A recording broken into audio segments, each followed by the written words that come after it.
You ask Tiger to solve. This deals with linear equations with one unknown. The final result is x equals -2. Let's solve it step by step. Simplify the expression.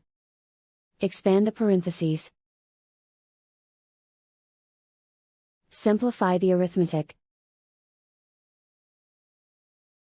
Group like terms. Simplify the arithmetic.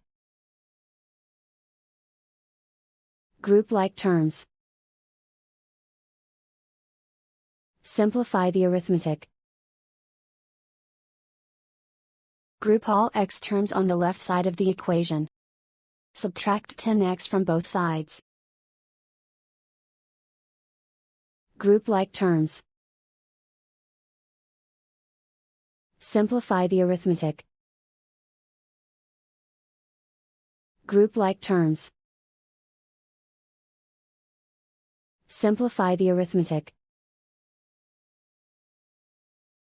Group all constants on the right side of the equation. Add 41 to both sides. Simplify the arithmetic.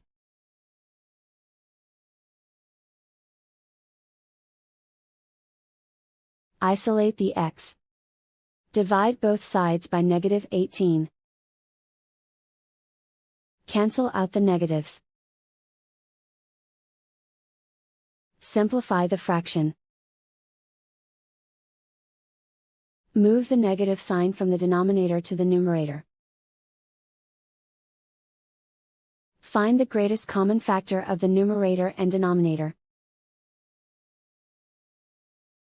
Factor out and cancel the greatest common factor. And so the final result is x equals -2.